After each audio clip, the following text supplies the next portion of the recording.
Yo, let's make a tutorial of this thumbnail. All you'll need is a subject, text, smile, evil horns, a black background and a logo of ChatGPT. So let's start. I'll first take a black background and import the subject layer.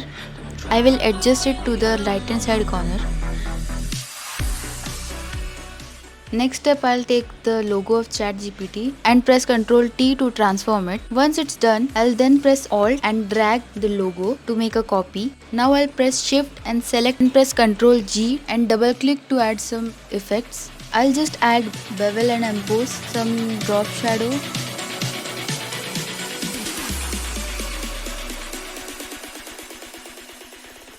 And yeah, that's good to go.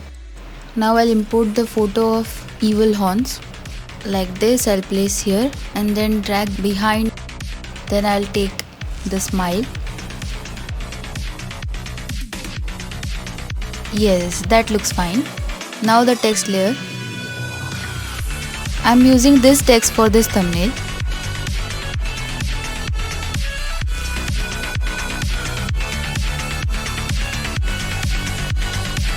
I'm holding Ctrl while using the left hand side of the mouse to resize the text layer.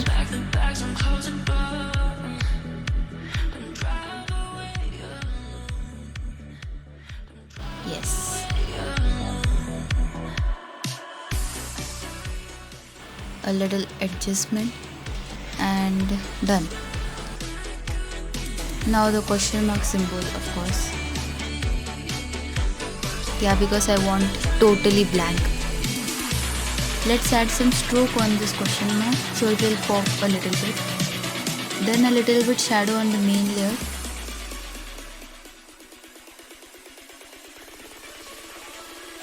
Now I'll hold shift and select all the layers to make a group. I'll simply press Ctrl G and then I'll press Alt Shift Ctrl E to merge all the layers, and then I'll press Ctrl Shift A. This is a finishing touch that will make your thumbnail look more pop.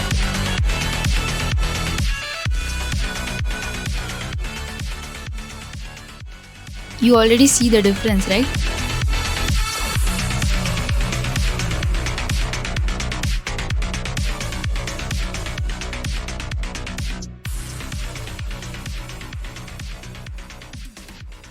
There you go. This is before and this is after color correction. That's it. That's how you can make this thumbnail. I'll give all the pictures I've used in this thumbnail in my description box and hope you guys have a nice day. See ya.